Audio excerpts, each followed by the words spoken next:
Shri Karti Chidambaram ji.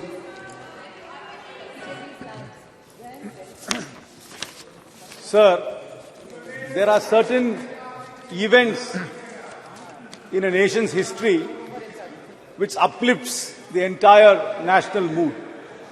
And August 23rd, 2023 was definitely a golden moment in our history when billions in India abatedly watched Chandrayaan successfully land on the uncharted part of the moon.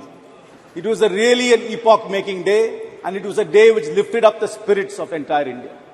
This spirit was lifted up by ISRO, which is manned by people like TK Anuradha, M. Vanita, Latikamba, Kalpana Kalasti, Mangala Mani, Sohan, Subhashish Nayak, and the former director Sivan, and the project director Veeramuthuvel from Viluppuram. These are people who come from small towns, who studied mostly in government schools and in small and in non-private colleges, not very glamorous institutions, who lifted up the spirit of India through ISRO. So this house, I'm sure, and the entire nation pays great tribute to them. Sir, it's not surprising that our defense minister, who was a physics lecturer, veered into philosophy, veered into spiritualism, veered into faith. Every physicist, including Oppenheimer, who was the father of the atom bomb, eventually became a philosopher. And I'm sure our defense minister has got a philosophical side to it. But sir, the point is, we confuse spiritualism and faith. I agree that science and spiritualism have a very close connection. I agree that philosophy and science has a broad connection. But sometimes we confuse faith to be spiritualism and science. Faith cannot be questioned, because if it is questioned, an Ayatollah will give a fatwa, a clergy will expunge you from the church, or a self-styled godman will tell you that you are a heretic. So faith is not questioned, but spiritualism is questioned and science is questioned. What is questioned is what can be science. What can't be questioned can only be faith. So let's not confuse faith and spiritualism. Sir, I am a believer in God. I have faith in astrology. I have faith in God. I have faith in ritualism. That is my faith. But that should not be confused with spiritualism or with science. What is science is it must be experimentally proved.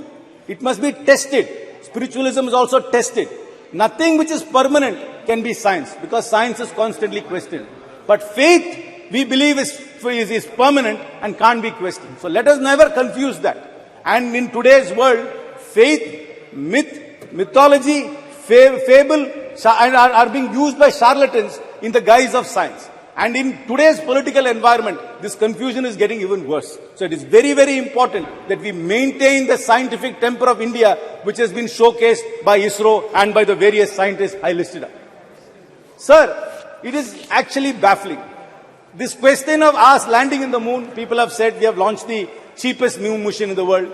This moon mission was cheaper than the two Hollywood movies which are produced about space. I completely agree with that. But it also poses some very serious questions to us. As a people, as a nation, I'm not pointing fingers at the government. How can we as a nation, which is able to land in the uncharted part of the moon, still have manual scavenging?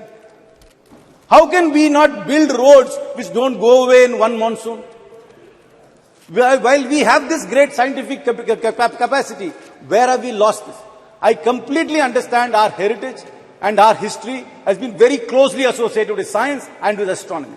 In Tamil Nadu, you come to the Brigadishwara temple, you will talk about that building for thousands of years. But I am not sure whether we are going to be talking about this parliament 1,000 years from now. I am not sure whether this building will last 1,000 years from now. Where have we lost that? That is where we really need to focus.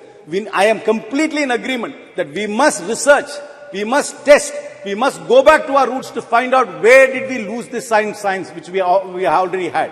How can we as a people have this contrast, landing in the moon and having manual scavenging at the same time?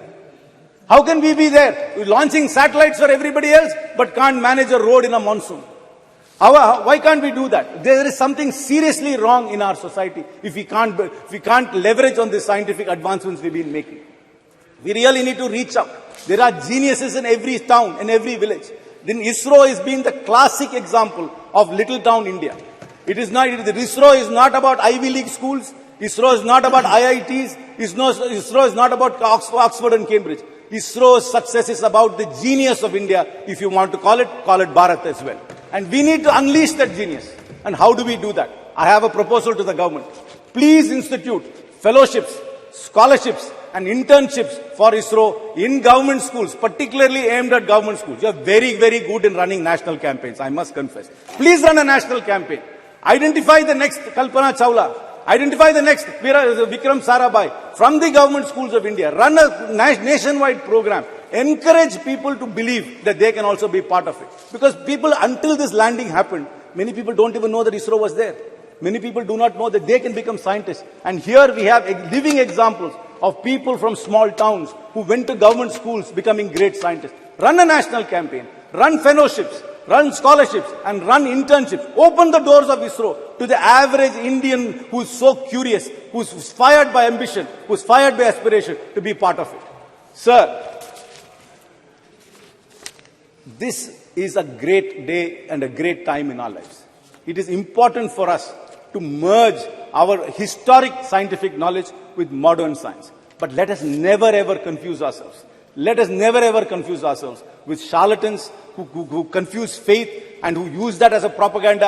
I know many years ago, I am a firm believer in the Lord Ganesha, but they were telling us that Ganesha was drinking milk. But nobody ever explained it was actually capillary effect of a porous body which was actually sucking up a liquid. They tell us that first plastic surgery was on Ganesha without ever explaining how the circumference of an elephant trunk can be fitted on a human body. But sir, faith is different, spiritualism different. Spiritualism is questioned, faith is not questioned. But let us never ever confuse that. I am not disparaging any faith. I am a man of faith.